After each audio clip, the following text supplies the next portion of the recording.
Today, I'm welcoming Martina Anderson for Media News podcast. She's a member of Parliament for Sinn Féin in Northern Ireland. Um, Welcome so much, Martina. Could you introduce yourselves a little bit more before we talk further? Sorry to have to start off with a correction, but I am no longer a member of Parliament. I had been a member of Stormont Assembly. I'd been a junior minister to the late Mark McGuinness. I was an MEP in the European Parliament for 7.5 years and taken out of the European Parliament against the democratic wishes of the people in the north who voted to remain in the EU, but because the delegations from the north of Ireland came under Britain's allocation. When Brexit came along, we were taken out as well. I am currently Sinn Féin's representative to Europe, engaging with national parliamentarians across continental Europe about the Irish unity referendum as set out in the Good Friday Agreement. Okay, thank you. I'm a former Sorry for making the mistake. That's okay. I'm a former prisoner as well. I was on my 14th year in prison when I was released on the terms of the Good Friday Agreement.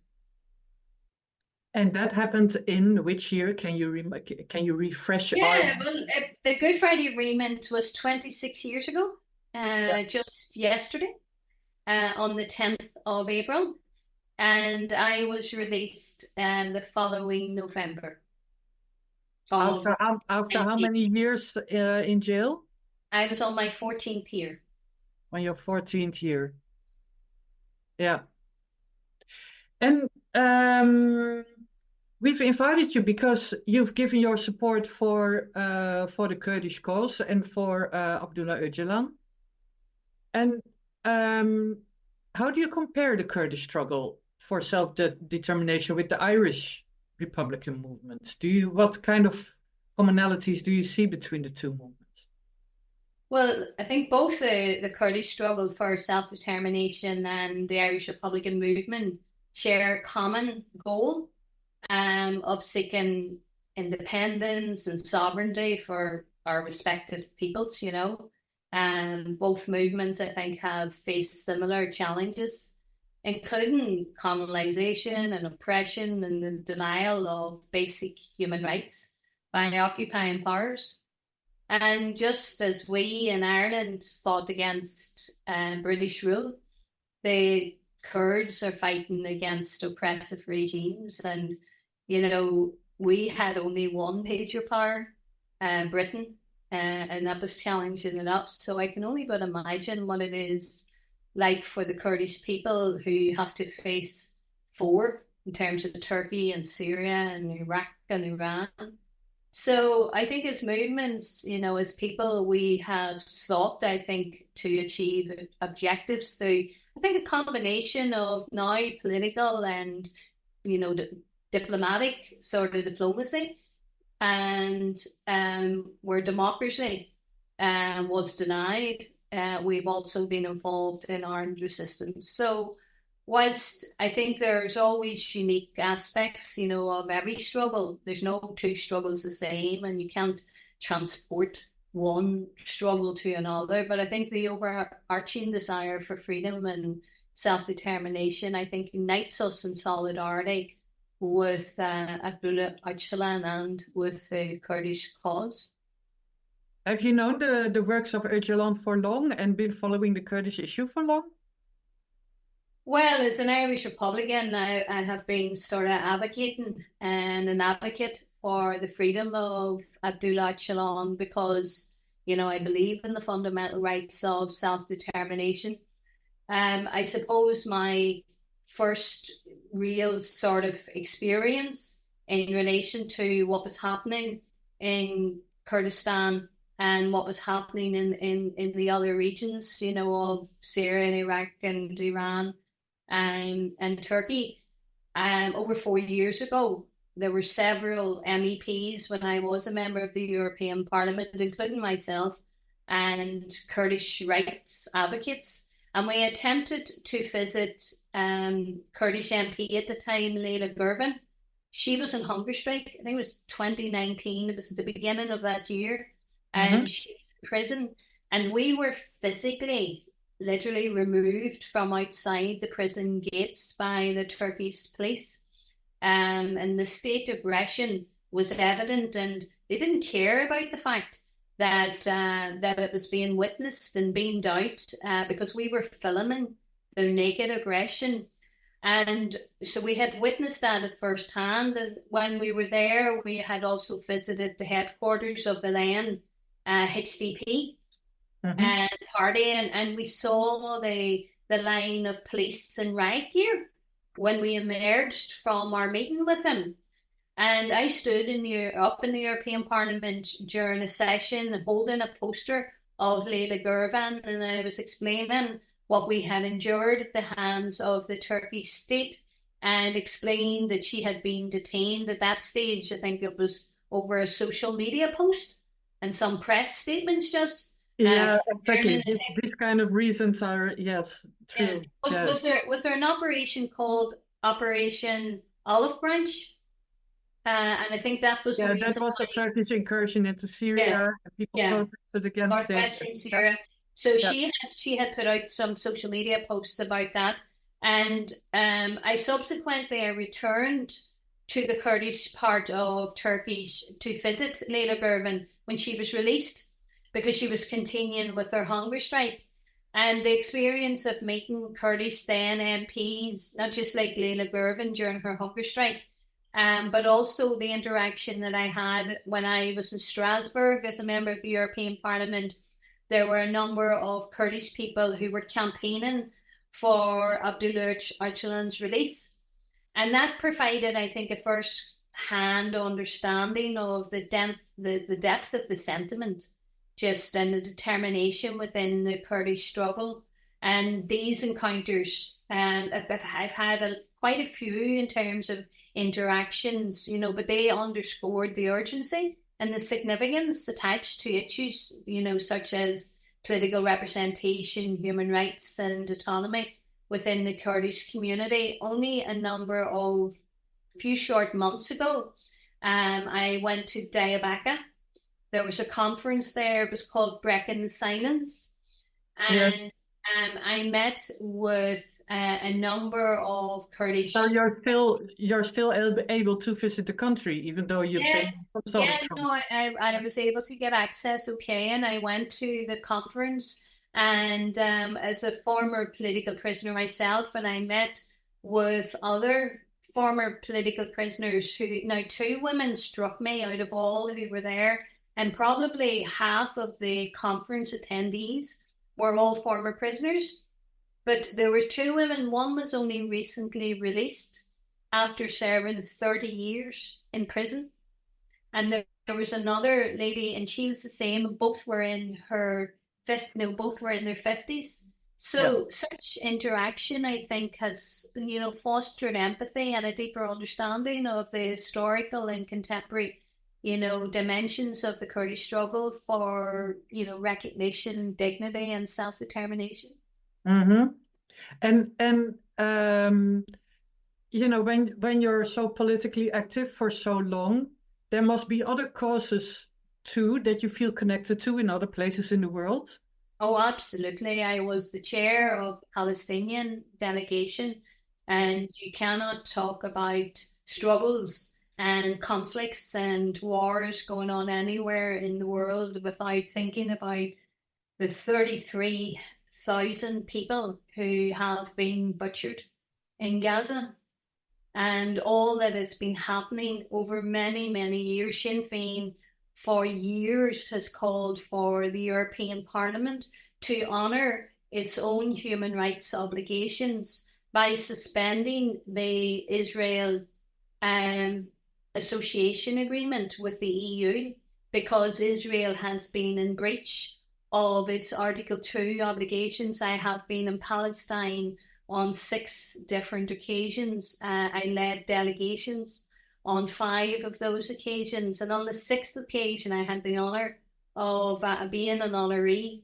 by a number of Palestinian groups for the work that I had that I had been doing on their behalf in the European Parliament. So, in terms of what's happening, wars, conflicts, across the world, I've been very mindful of what's been happening in other places and try to use what space that I have and when I have a place of influence, which I felt I was given and afforded to in the European Parliament, to speak up for on behalf of people who are struggling, like the Palestinians, the Kurds, and others. Yeah, it's interesting because to talk about Palestine is also very important. And you've been a prisoner yourself, and you've met with prisoners in Kurdistan. But there's, of course, many, many, many Palestinian prisoners in Israeli jails as well. And you've only yourself been released after a peace agreement was signed. And I've always believed the same thing for Turkey. Like if you talk about Abdullah Öcalan, he will only be released when a peace deal is being signed. So that's why it's so urgent to get him released, because it means you solve the issue. Yeah. Do you agree, or how do you look at that? Like the question of the prisoners, they need to be free as soon as possible, but you need peace to do it, or? Yeah, well, you need the political will for actors who are involved to genuinely want to sit around the table and try to de-escalate any conflict that is taking place. And I think when you reflect back of Abdullah Öcalan, 75 years of age, and has spent over 25 years in prison, like he was arrested at the time when I was being released, kidnapped, I should say. Yeah. And put in prison. And there are prisoners, there are thousands of Palestinian prisoners. And unless there is a political will to try to de-escalate the situation and to try to deal with the causes of the conflict and bring forward a peace and political process, then you're going to just continue on with such horrible, harrowing experiences for people all over the world. So I think without doubt, the international community needs to do much more when it comes to, for instance, for the context of this conversation, for what's happening in Kurdistan and for the release of Abdullah Öcalan. I've had a motto all of my adult life, which is long live international solidarity, and the international community should support the rights of all oppressed people, including the Kurdistan population in Turkey and the Palestinians, as well as Ukraine. Like we see and we listen to what is happening and the support that is there in the European Parliament for the aggression that has taken place in the invasion of Ukraine. And yet we don't see the same being applied to the Kurdish people, or to the Palestinian people. And I think this support from the international community, it should include diplomatic pressure on Turkey, for instance, to engage, as you have said, in meaningful dialogue with Kurdish representatives and respecting Kurdish culture and political rights, and the release of political prisoners such as Abdullah Öcalan, who is now 75 years old. Yeah. Do you think that the agreement in Northern Ireland was eventually forced by this international pressure? Because with Turkey, like there's also this thing, it has to come from within society as well. On the other hand, international pressure is so important. How do they relate to each other? Well, I mean, I think there's no doubt that we in Ireland recognise that if it hadn't been for the international community and for the assistance and support in terms of the negotiations that were taking place at the time of the Good Friday Agreement, the Good Friday Agreement might not have crossed the line and got over the line. It was the support of the international community And the international community at the moment should advocate for a peaceful and just resolution to the Kurdish issue with respect to the right to self-determination and cultural autonomy for the Kurdish people. And we have a Sinn Féin chairperson. I was just reading some of the stuff that Declan Kearney, for instance, who's the Sinn Féin's national chairperson, has said recently about, national sovereignty being inseparable from the organisation of society in the interest of all citizens, in the process of democratic change and social transformation. It should set the direction of democratic ambition on behalf of the many, not the few.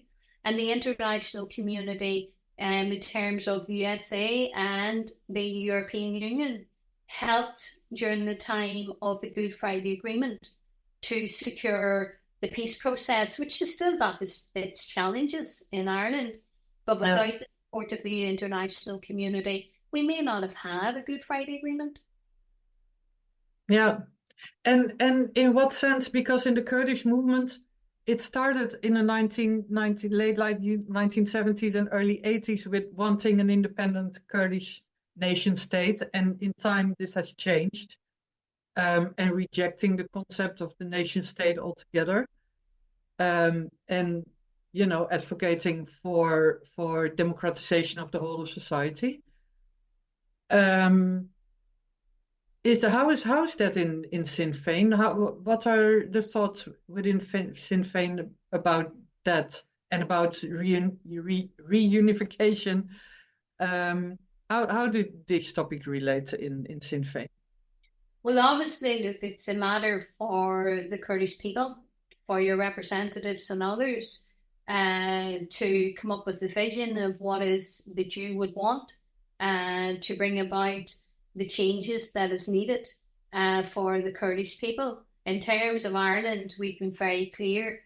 The right to self-determination was one in the Good Friday Agreement. It was one of the, I suppose, when we look at the leadership of Sinn Féin, whilst the Good Friday Agreement is not a Republican document, but certainly it was one of the successes in terms of one of the provisions of the Good Friday Agreement was to secure our right to self-determination.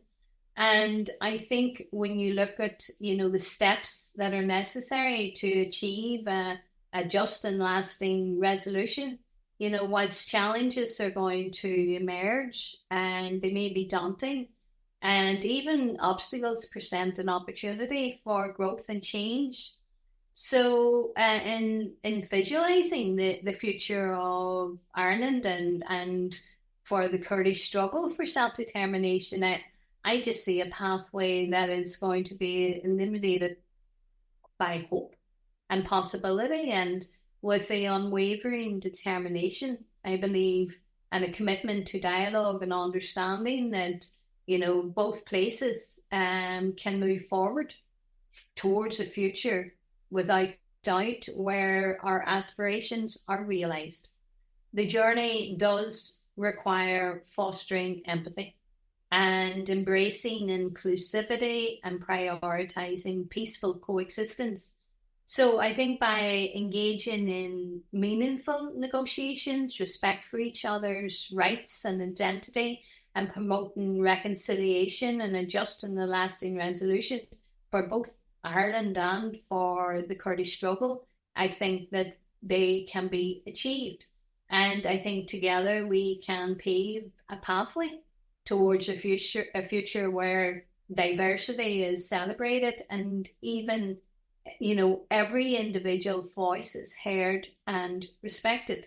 So for us, our right to self-determination as set out in the Good Friday Agreement, there's an obligation on the British government to hold a referendum on Irish unity, but it's also within its discretion as when it can do so. And that's the big conversation that is taking place in Ireland. But there will be a referendum in Ireland, and what Sinn Féin is working towards with others, many, many others. We need to plan and prepare for constitutional change in Ireland. And I believe in terms of for Kurdistan that, it is up to the Kurdish people how the struggle will be resolved. but not yourselves alone, because you need a partner for peace. Otherwise, Yeah. you're at the moon. And I think that's where the international community can play a role. Yeah. And I want to ask something a little bit more specific about your conversations with the women who'd been in prison for so long in Turkey, because um, so many people were arrested also in the 1990s, and they are being released now. Yeah. Um, what do you learn from each other, or what have you learned from them? What have they added to your insights about the Kurdish issue? Well, I spoke to my husband when I was at the conference. I called him and said that I felt like a short timer, even though I was 14 years in prison. When I met women who had spent 30 years in prison for some charges that were certainly would not have qualified for any political prisoner that I know to spend such long time in jail. And I think that the title of the conference was Breaking the Silence. And Yeah. as women, it's part of what's really not spoken about a lot. Is that, for instance, the experience that women political prisoners have with the longevity of jail can result and does result in, for instance, our inability to have children when upon release. For some, for instance, the two Kurdish women that we spoke about, their biological clocks had stopped. For myself, I had undergone a horrendous experience with a gynecologist who ended up cutting my uterus accidentally, he said. But the consequence was that I couldn't have children, and then as former prisoners, you're not allowed to foster or adopt. So there's experiences that we have, whilst they're not unique to us individually, but they serve, I think, as a powerful reminder of the ongoing struggle for justice. And, for women political prisoners, that's why it was called Breaking the Silence, because they wanted to speak about some of their experiences. For instance, I can only talk about, as an experience sense, my own, in terms of Ella Dwyer and I, as two women who had been arrested and put in a man's jail in London. So there were 600 men in Brixton Prison and two women. And for 13 months that we were on remand, it was just daily verbal aggression and, indecent exposure and obscenities and, verbal abuse on a daily basis, directed at two women. And when I was listening there was a Palestinian former prisoner there at that conference, and they had talked about experiences, and some women had talked about rape, and where I was talking about the excessive amount of strip searching that we had. So as women, there's a bond of experience that we have that instilled in me a deep empathy for those who have been struggling under oppressive regimes. And it is a part of the former political prisoner experience in any conflict in terms of women that I don't think an awful lot has been written about or there has been an exposure of. It also makes clear how important intersectionality is in these kind of struggles. Yeah, yeah. To see all the different positions of marginalization and how power is suppressing women more than men, and yeah. And you've been what was the reason that you were in touch with the Kurdish movement now specifically? Well, as Sinn Féin's representative to Europe, I have an ongoing contact with both parliamentarians and representatives across Europe, and at times of, for instance, in Berlin, there was a launch of a graphic novel on Abdullah Öcalan, and it was in relation to his life and his political involvement and his leadership. And they had asked Sinn Féin for a representative to come and address him. So I was able to go because of the ongoing work that I have done with the Kurdish people across different areas, whether it was trying to get into jail, going to visit Leila Gervin, meeting with them in Strasbourg, and ongoing work that I have done in trying to raise issues so that people would be alert to what was happening to the Kurdish people. So I went there just last week or a few days ago and spoke to them in relation to calling for Abdullah Öcalan's release on his 75th birthday. Was very interested in the book that was done, the graphic novel, that is a way of depicting what was happening in his life, and a novel way actually of engaging with people about the story of Abdullah Öcalan. And so it's part of our international solidarity as Sinn Féin. We are progressive nationalists as well as internationalists. It's all part of what we are as Republicans. Yeah. And for a final question, you've already said a few things about it, but looking forward, how do you envision the future of both Irish and the Kurdish struggle for self-determination? You already said international pressure, and the will to have a meaningful negotiations. Because in Turkey, for example, there have been negotiations between 2013 and 2015, but the state wasn't really into it, so to speak. So it was bound to fail. But what steps do you think are necessary now to achieve, both in Ireland and in Kurdistan, to achieve a lasting resolution? Well, I mean, as I say, I see a path eliminated by hope and possibilities for us both. And for us in Ireland, what we are working on is the planning and preparing for constitutional change in Ireland, and what are the steps that are necessary. The British government, whilst in the one hand they have the discretion of when to call it an Irish unity referendum, on the other hand they have an obligation to do so. So there's work that the international community can do to bring the British government to ensure that it honours its commitment to the Good Friday Agreement and act with rigorous impartiality. And the Tories who are in government in Britain are certainly not acting in that way. They aren't being rigorously impartial when it comes to the north of Ireland. They want to maintain the union. And if that is by ignoring what is happening here in Ireland, because for the last at least 6, if not more, elections, the unionist position in the north of Ireland, which was supposed to always have an inbuilt majority, has been overturned. And we now are in a situation for the first time ever that Sinn Féin has the First Minister in the north of Ireland. And 103 years ago, when Ireland was partitioned, this was not supposed to happen. Yes. So and we do not want a referendum like Brexit. We want people informed. We want people to have information on the table. We want participatory democracy and processes. I think for Kurdistan, I think in Abdullah Öcalan, he's a very inspiring leader.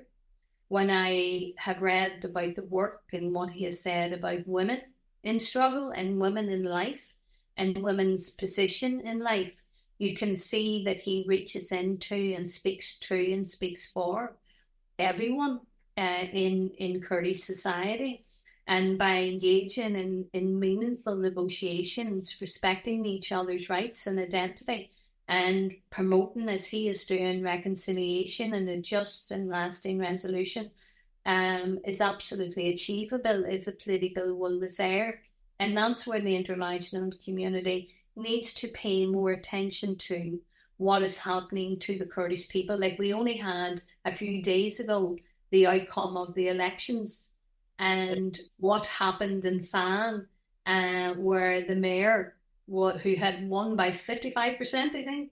Yeah, 55 against 27, yeah. By 27, and they tried to overturn that and tried to put someone in a position who had only gained 27% of the vote. I says, like, obviously for the Turkey establishment, democracy is an overrated Yeah, concept for them. it was already after elections in which in the smaller towns Yeah, soldiers were being brought in to vote for I think I extra. think I think for the Kurdish people, they must be taking strength because the reaction from the global community to what had happened, as well as people power on the streets, forced, and the Turkish state to overturn what their own democratic position, where they were trying to award the AKP candidate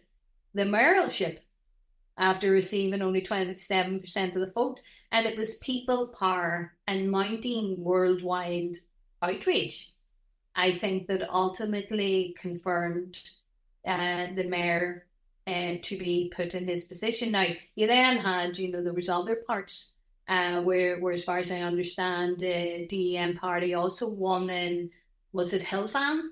But then following the request from the AKP, Yeah, the government decided they hold a new election because they didn't yeah, like the outcome of that democratic election. yeah, So I think that the power, people's power, is certainly something that is growing and must be given confidence to people in Kurdistan and across the different regions of what they want, what can be achieved. And I suppose, there is no doubt that the international community should be advocating for a peaceful and just resolution. yeah. It's also hopeful to say that now Sinn Féin has become so big and you're delivering the prime minister um and it wasn't supposed to happen ever.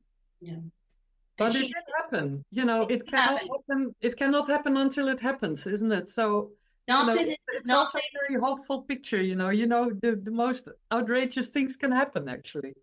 nothing is inevitable. Yeah. Everything is possible. Yes. And I think for the Yeah. Kurdish people, I think that is something to take full account of. Whilst the current administration is doing their best to suppress and oppress them, it is failing at every corner of the world that's looking at what is happening to the Kurdish people.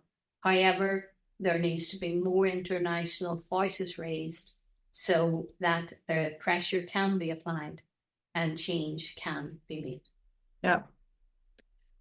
Beautiful. Thank you very much. Thank you. No Very problem. good to talk to you. Lovely to talk to you, and I hope you find your two people that you once had an interaction with. I hope so too. Maybe I'll contact you. It's interesting to talk some more, maybe. I like as to say, I always find social media is it can have it has its challenges and its problems, particularly for Yeah, women. but It's, also it's but it's also amazingly wonderful. Yeah.